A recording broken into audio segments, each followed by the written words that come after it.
नमस्कार, अपन समाचारमा स्वागत छ। सुरु गरौँ मुख्य समाचारबाट। धादिङमा ग्यास बुलेटबाट ठक्कर, 2 पैदल यात्रीको मृत्यु। छठ विधिवत रूपमा सुरु, पहिलो दिन नुहाए खाए।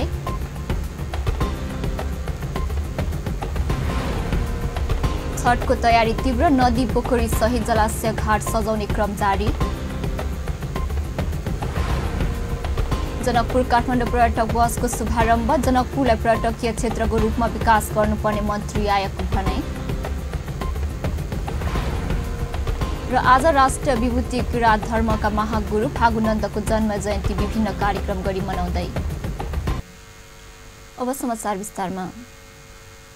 धादिङको रङ्गाउँ पालिका 5 भारतीय नम्बरको ग्यास बुलेटले आज ठक्कर दिँदा दुईजना पैदल यात्रीको मृत्यु भएको छ। यूपी 75 AJ 5208 नम्बरको ग्यास बुलेटको ठक्करबाट सोही गाउँपालिका 5 की 35 वर्षीय गीता नेपाली र 21 वर्षकी सुनिता नेपालीको मृत्यु भएको प्रहरीले जनाएको छ। ग्यास बुलेटको अनियन्त्रित भई उनीहरूलाई ठक्कर दिएको थियो। गम्भीर घाइते भएका दुवैजनाको गजुरी स्वास्थ्य चौकीमा उपचारको क्रममा मृत्यु भएको प्रहरीले बताएको छ। ग्यास बुलेटको चालक भारतीय नागरिक भोला कुमारलाई धादिङ प्रहरीले नियन्त्रणमा लिएको छ। पैदल यात्रीलाई ठक्कर दिएको ग्यास बुलेटको सडकबाट 20 मिटर तल खसेको छ। ग्यास लिक भएर आग लागि हुन सक्ने भन्दै घटनास्थल सुरक्षित पारिएको प्रहरीले जानकारी दिएको छ। राउतहटको बौद्धिमा नगरपालिकामा विद्युतको हाइटेन्सन तारमा करेन्ट लागेर 1 जनाको मृत्यु भएको छ। बौद्धिमा नगरपालिका 1 बौद्धि टोलमा छठ पर्व विशेष कार्यक्रम गर्न मञ्च बनाउने क्रममा 11,000 भोल्टको हाइटेन्सन लाइट माथिबाट जेनेरेटरको तार फाल्ने क्रममा राजपुर घर भएका 50 वर्षीय गिरिधारी शाहलाई आइतबार बिहान करेन्ट लागेको प्रहरीले जनाएको छ। गम्भीर घाइते शाहलाई उपचारको लागि जिल्ला अस्पताल गौरतर्फ ल्याउने क्रममा बाटैमा मृत्यु भएको जिल्ला प्रहरी कार्यालय राउतहटका डीएसपी महेन्द्र प्रसाद मरासिनीले बताएका छन्। मृतक शाहको शव पोस्टमार्टमका लागि शव गौर अस्पतालमा राखिएको छ। प्रकृतिप्रति कृतज्ञ र अध्यादेव सूर्यको उपासना गरी मनाइने छठ पर्वको मुख्य विधि आजबाट सुरु भएको छ। मुख्य विधि अन्तर्गत पहिलो दिन चतुर्थीको विधिमा अरबाइन गरिन्छ, जसले नुहाए खाए पनि भन्ने गरिएको छ। छठको पहिलो दिन चतुर्थी व्रतीले भोजनमा माछा मासु, लसुन, प्याज, कोदो, मसुर लगायतका वस्तु परित्याग गरी यसै दिनदेखि व्रत बस्न थाल्दछन्। दोस्रो दिन खराना, तेस्रो दिन अस्ताउँदो र चौथो दिन उदाउँदो सूर्यलाई अर्घ दिने विधि गरिन्छ। यस पर्वमा सूर्यको उपासनाले सन्तान निरोगिता, सुख समृद्धि र चर्मरोग निको हुने जनविश्वास छ। सत्य र अहिंसा प्रति मानवको रुचि बढाउने तथा सबै जीव प्रति सहानुभूति राख्न अभिप्रेरित गर्नु यस पर्वको मुख्य विशेषता हो। सूर्य उपासना परम्पराको मोह पद्धति मानिएको संसारमा यही एक यस्तो पर्व हो जसमा अस्ताउँदो र उदाउँदो सूर्यलाई पूजा गरिन्छ। यस पर्वमा चाहिने भाँडाकुँडा र वस्तुको बन्दोबस्त 1 महिना अगाडिदेखि नै गर्न थालिन्छ। हिन्दूहरूको महान पर्व छठ तयारी जनकपुर धाममा द्रुत गतिमा भइरहेको छ। जनकपुर धाममा मनाइने छठ पर्व देश विदेशमा समेत चर्चित रहेको छ। छठ पर्वका लागि यति बेला जनकपुर धाम स्थित गंगासागर, धनुषसागर, अर्गजा पोखरी, दशरथ तलाउ, गोर्धहीन पोखरी सहित जनकपुर धाममा विभिन्न जल स्रोतहरूको सफाई गर्नुका साथै टेन्ट, पराल, विद्युतीय बत्ती जडान गरी सजाउने काम भइरहेको छ। छठ पर्वको तयारीमा जुटेका विभिन्न सरोवर स्थित छठ पूजा आयोजक समितिहरूले प्रत्येक वर्ष जस्तै यस वर्ष समेत सरोवरहरूलाई सजाउने र व्रतालुहरूका लागि सुरक्षित व्यवस्थापनको काम भइरहेको बताउँछन्।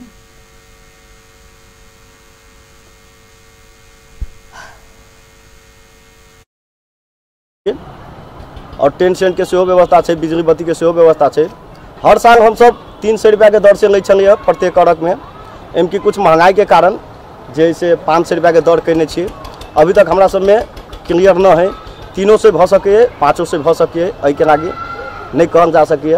लेकिन सफल प्रयास है कि जब तक महंगाई बढ़ गई है तब 500 के दर से हमरा सबके विचार है कि एगो अरग पर लेवे के बात है। से छठ में आके मतलब श्री बजरंग कमेटी है ना, मतलब भर रहा है ना छठ के मतलब है ना, एहिमे अपने के मतलब एगो छठ करे वाला के यहाँ के 500 रुपया के मतलब है ना शुल्क रखल गेल छै।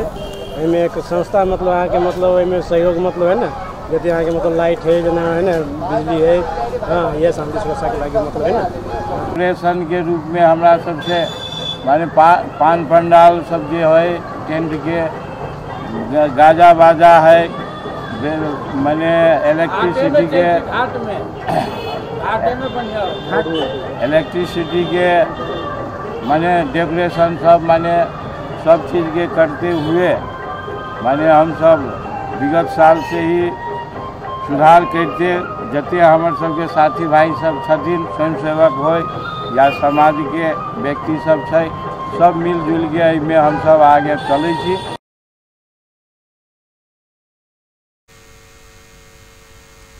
छठ पर्व आजदेखि विधिवत सुरु भएको छ। जनकपुर धाम सहित मिथिला अञ्चल तराई मधेसमा मुख्यतः मनाइने छठ अब काठमाडौँ सहित पहाडी क्षेत्रमा समेत मनाउन थालिएको छ। सप्तरीमा पनि छठ पूजाका लागि चाहिने प्रसाद सामग्री तथा भाँडा बर्तनको किनमेल सुरु भइसकेको छ। छठी माताको पूजा आराधना गरिने सप्तरीका नदी तलाउ पोखरी लगायत जलाशय छेउमा सरसफाई र सजावटको काम अहिले जोडतोडका साथ भइरहेको छ। छठी घाटसम्म जाने मार्गलाई पनि आकर्षक प्रवेशद्वार र सजावट गर्ने काम भइरहेको छ।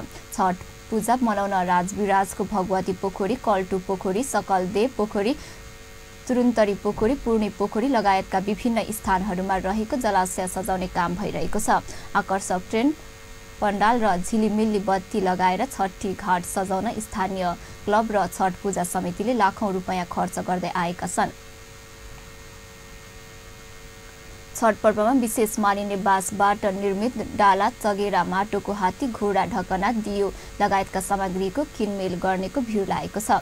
छठमा प्रसादको रूपमा प्रयोग गरिने नरिवल, केरा, उखु लगायतका विभिन्न फलफूलको बिक्री पनि बढेको छ।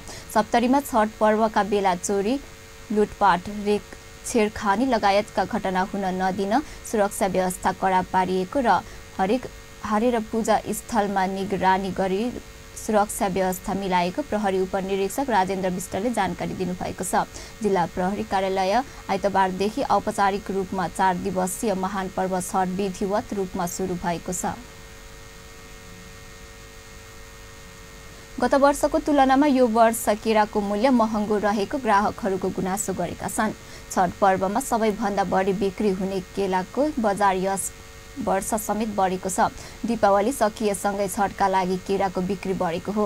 तर जनकपुर धाम स्थित विभिन्न बजार र फुटपाथमा केरा किन्ने ग्राहकहरूले भने यस वर्ष केराको भाउ महँगो भएको बताएका छन्।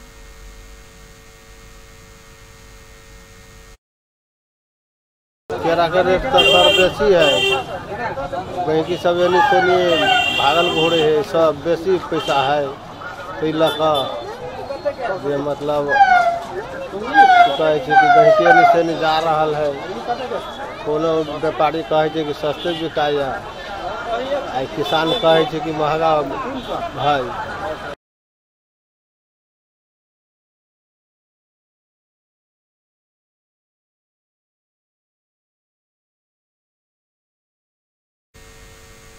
यस वर्ष 300 देखि 600 सम्म प्रति घर केरा बिक्री हुने गरेको र एक घरमा मात्र 500 हत्ता केरा रहेकाले समेत महँगो पर्न गएको ग्राहकहरूको भनाइ छ।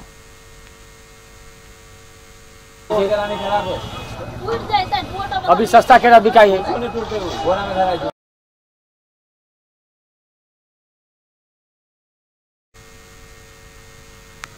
हिन्दूहरूको महान पर्व छठमा केरा मुख्य फलका रूपमा बढी मात्रामा पाइने हुनाले समेत केराको माग छठ पर्वमा अत्याधिक हुन्छ। व्यापारीहरूका अनुसार केरा भारतको आसामसम्मबाट आयात हुने गरेका छन्। अब समाचारमा केही बेर विश्रामपछि जनकपुर काठमाडौँ पर्यटक बसको शुभारम्भ। जनकपुरलाई पर्यटकीय क्षेत्रको रूपमा विकास गर्नुपर्ने मन्त्री रायको भनाई।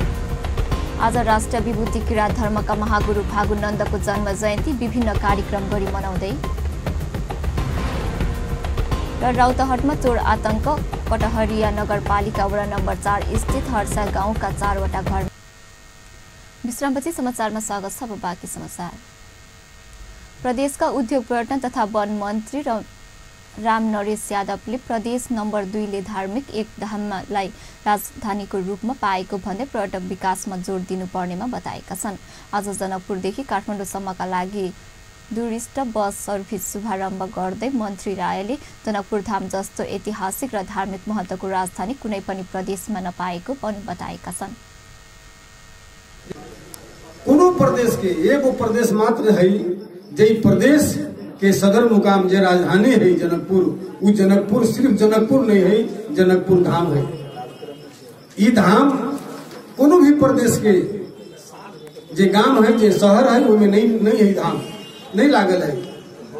और निश्चित रूप से ये हमरा सबके लिए गौरव के विषय है। बहुत बात कहलना पूर्व वक्ता सब जे निश्चित रूप से हमरा सबके जे पर्यटक के लागी जे हमरा सबके सुविधा जे करे के चाहिए, सुविधा देवे के चाहिए, जे हमरा सबके मिथिला के एक यही जे मतलब अतिथि देवो भव। मन्त्री रायले पर्यटन विकास प्रदेशको समृद्धिको मुख्य आधार समेत रहेको बताएका छन्। कार्यक्रममा उपस्थित सामाजिक विकास राज्य मन्त्री आशिष राम शर्मा पर्यटन उद्योग र कृषिमा क्रान्ति गर्न सकिए प्रदेशको विकास सम्भव रहेको बताएका छन्। जे मूल आधार एहि प्रदेश के समृद्धि के जे मूल आधार या वही तरफ में काम आगा बढ़ावे के लागी जे संस्था एठन प्रयास कैलन है। पर्यटन हमारा सबके समृद्धि के मूल आधार हवा, अब वही के लागी जे प्रयास कैलन है निजी तरफ से, तई कारण से वही आयोजक संस्था के काम करे वाला संस्था के हम धन्यवाद देवे चाहे छी। प्रदेश साचे के निजी तरफ से, कभी साझेदारी तरफ से, सहकारी तरफ से और सरकार तरफ से, तीनों तरफ से अगर साथे के मिलकर हम सब आगा बढ़े तो स्वाभाविक रूप से प्रदेश के समृद्धि बढ़ते। दुवैजना मन्त्रीहरूले एक कार्यक्रमका बीच सुविधा सम्पन्न अनुकूल टुरिस्ट बस सर्भिसको उद्घाटन गरेका छन्।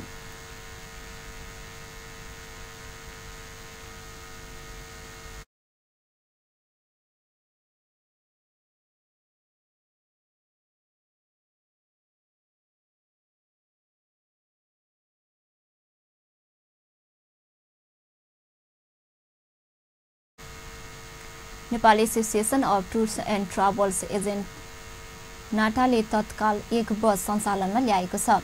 जनकपुर धामको पर्यटन विकासका लागि टुरिस्ट बस सर्भिस सञ्चालनमा ल्याएको नाटाले जनाएको छ। पोखरा र चितवन चल्ने बस भन्दा समेत सुविधा सम्पन्न बस जनकपुरमा ल्याएको नाटाको दाबी छ। दिवज्योति एडभेन्चर टुर्स एन्ड ट्राभल्स प्राली बस सेवा प्रदान गरेको छ भने जनकपुरमा संयोजन को जिम्मा राम जानकी दर्शन ट्राभल्स एन्ड टुर्स प्रालीले पाएको छ। शुभारम्भ कार्यक्रममा प्रदेश सभा सदस्यहरू परमेश्वर शाह, राम सरोज यादव सहितको उपस्थिति थियो। राष्ट्रिय विभूति किराँत धर्मका महागुरु तथा समाज सुधार फागुनन्द लिङदेनको जन्म जयन्ती आइतबार विभिन्न कार्यक्रम गरेर मनाइँदैछ। फागुनन्दको जन्म 1942 साल कार्तिक 25 गते इलामको इभाङ 4 चुक्ची नम्बामा भएको थियो। उनको 2005 चैत 22 गते निधन भएपछि विभिन्न किराँत संस्थाले हरेक वर्ष कार्तिक 25 गते फागुनन्द जयन्ती मनाउँदै आएका छन्। उनलाई 2066 साल मङ्सिर 16 गते सरकारले नेपालका 16औं राष्ट्रिय विभूति घोषणा गरेको हो। फागुनन्द जयन्तीको अवसरमा आइतबार झापाको दमक नगरपालिका, इलामको चुलाचुले गाउँपालिका र ताप्लेजुङको फक्ताङलुङ गाउँपालिकाले सार्वजनिक बिदा दिएको छ। प्रधानमन्त्री केपी शर्मा ओलीले राष्ट्रिय विभूति तथा समाज सुधारक फागुनन्दले सामाजिक विकृति विसङ्गति हटाउनका लागि सुरु गरेको अभियान आज प्रेरणा स्मरण रहेको बताएका छन्। फागुनन्दले 134औं जन्म जयन्तीका अवसरमा शुभकामना सन्देश जारी गर्दै प्रधानमन्त्री ओलीले उनको समाज सुधारको लागि जारी गरेको घोषणा पत्र आज पनि उत्तिकै सान्दर्भिक भएको बताएका छन्। फागुनन्दले विक्रम सम्वत 1988 वैशाख 24 गते पास्थरको लोब्रेकुटीबाट जारी गरेको समाज सुधारको 7 बुँदे घोषणा पत्र आज पनि उत्तिकै सान्दर्भिक छ। मलाई लाग्छ त्यो घोषणा पत्रले हाम्रो समाज सुधारका लागि ठूलो योगदान गर्यो, प्रधानमन्त्रीद्वारा जारी शुभकामना सन्देशमा भनिएको छ। फागुनन्दले समाज सुधारका लागि दिएको योगदानको स्मरण गर्दै प्रधानमन्त्री ओलीले आफू जन्मे हुर्केको समाजमा भएको व्यथिति देखिएपछि त्यसलाई सुधार गर्नेतर्फ फागुनन्दको निरन्तरता प्रयास प्रशंसनीय भएको बताएका छन्। फागु नन्दले अहिंसात्मक अभियान्ता समेत सञ्चालन गर्नुभएको जसले समाजमा शान्ति कायम गर्न महत्त्वपूर्ण योगदान गरेको प्रधानमन्त्रीको शुभकामना सन्देशमा उल्लेख छ। यसैगरी किराँत धर्म साहित्य आदिको प्रचारका लागि फागु नन्दले गरेको खोज र अनुसन्धानको प्रति प्रधानमन्त्री ओलीले प्रशंसा गरेका छन्। समाज सुधारक फागु नन्दले योगदानको कदर गर्दै सरकारले 2066 सालमा राष्ट्रिय विभूति घोषणा गरेको थियो। खास गरी किराँत धर्मावलम्बीहरूले फागु नन्दलाई प्रेरक व्यक्तिको रूपमा समेत सम्मान गर्ने गर्दछन्। बलात्कारपछि हत्या गरिएकी कञ्चनपुरकी बालिका निर्मला पन्तका हत्यारालाई सार्वजनिक गर्न दबाब दिँदै आइतबारदेखि पीडित परिवारले अनिश्चितकालीन धरना दिन सुरु गरेका छन्। निर्मलाकी बुवा यज्ञराज, आमा दुर्गा लगायत परिवारका सदस्यहरूले न्यायका लागि सरकारलाई दबाब दिन महेन्द्रनगर स्थित जिल्ला प्रशासन कार्यालयको मूल गेट धरना दिन सुरु गरेका हुन्। सरकारले न्याय दिन बाध्य पार्न थप दबाब दिन अनिश्चितकालीन धरना दिन सुरु गरिएको निर्मलाकी बुवा यज्ञराज पन्तले जानकारी दिनुभयो। धरना दिनु अघि निर्मलाको हत्यारालाई पक्राउ गरी कडा कारबाही गर्न माग गर्दै अधिकार कर्मीहरू सहितको र्याली निकालिएको थियो। सरकारले न्याय दिन्छ भन्ने विश्वास नरहेपछि नागरिक समाज र सञ्चारकर्मीहरूको उपस्थितिमा थप दबाब दिन धरना अभियान सुरु गरिएको पनि यज्ञराजले बताउनुभयो। नागरिक समाज र सञ्चारकर्मीहरूको पहलमा भने निर्मलाको न्याय पाउने पीडित परिवारको विश्वास छ। सूचना दिन आए हामी सिडिओ साहबलाई, एसपी साहब पनि त्यहाँ भेटिएका थिए र जनताहरू, हजुर पत्रकार साथीहरू सबैले सहयोग गरेका छ। जसरी अहिलेसम्म आवाज उठाइरहेका छन्। अब जनताले चाहेपछि त निर्मलालाई न्याय मिल्न सक्छ, पत्रकारहरूले यदि साथ दिएछ, जनताले साथ दिएछ भन्ने मात्रै एउटा पूर्ण विश्वास गरेर म यहाँ धरनामा बस्दैछु हजुरहरूको विश्वासले। अब म आजदेखि धरना बस्छु, जबसम्म न्याय पाउँदैन तबसम्म म धरना पनि बस्छु र त्यो धरना बसेर पनि सुन्दैन भने सरकारले त्यसपछि म अनसन पनि बस्ने तयारी मैले गर्नु पर्ला।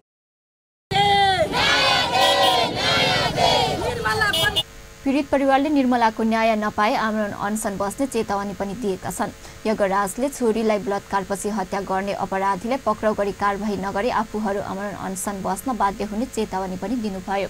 उहाँले सरकारले अपराधीलाई पत्ता लगाउन नसकेको भन्दै आक्रोश पनि व्यक्त गर्नुभयो। जनताहरूलाई, पत्रकारलाई, हामीलाई सबैलाई नचाहेको छ नि। राष्ट्रका सबै जनताहरू दुखी छन्। निर्मलाको हत्या कहिले भेटिने भनेर सानसाना विद्यार्थीहरू पनि आवाज गर्दैछन् भने सरकारले अहिलेसम्म सुनेको छैन। अब म प्रशासनमा यहाँ धरना बसेपछि तपाईहरू आउनुहुन्छ फेरि मेरो धरनामा निर्मलाका बुवा आमासँगै बहिनी सरस्वती, भाइ मोहित रहेका छन्। त्यसैगरी कान्छी आमा लक्ष्मी र आफन्तहरू पनि धरनामा सहभागी भएका छन्। यसअघि निर्मलाका बुवा यज्ञराजले प्रमुख जिल्ला अधिकारी तारानाथ अधिकारीलाई भेट गरी धरना बस्ने कार्यक्रमबारे जानकारी गराउनु भएको थियो। यज्ञराजले छोरीको हत्यारा पत्ता नलागे आफूहरू मर्न तयार हुने चेतावनी पनि दिनुभयो। गत श्रावण 10 गते साथीको घरमा गएकी निर्मलाको दोस्रो दिन बलात्कारपछि हत्या गरिएको अवस्थामा उखुबारीमा शव भेटिएको थियो। सोही दिनदेखि हत्या र पत्ता लगाउन माग गर्दै पीडित परिवार आफन्तको साथमा देशभर आन्दोलन हुँदा पनि सरकारले अझै अपराधी पत्ता लगाउन सकेको छैन। त्यसक्रममा निर्मलाकी बुवा आमा न्याय माग्दै काठमाडौँ समेत आएका थिए। प्रधानमन्त्री केपी ओली, गृहमन्त्री रामबहादुर थापालाई भेटेर आग्रह गर्दा पनि अझै आफूहरूले न्याय पाउन नसकेको निर्मलाका बुवा यज्ञराज र आमा दुर्गाको गुनासो छ। पीडित दुवैले छोरीले न्याय नपाए आफूहरू आत्महत्या गर्न तयार हुनेतर्फ पनि सरकारलाई सचेत गराउँदै आएका छन्।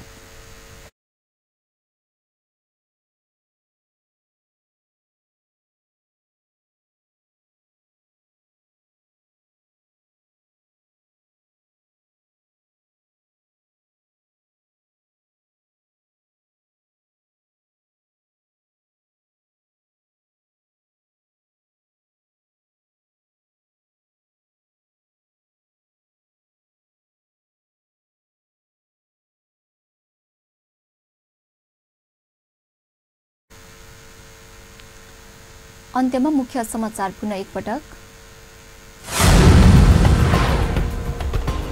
धादिङमा ग्यास बुलेटबाट ठक्कर, 2 पैदल यात्रीको मृत्यु। छठ विधिवत रूपमा सुरु, पहिलो दिन नुहाई खुवाए।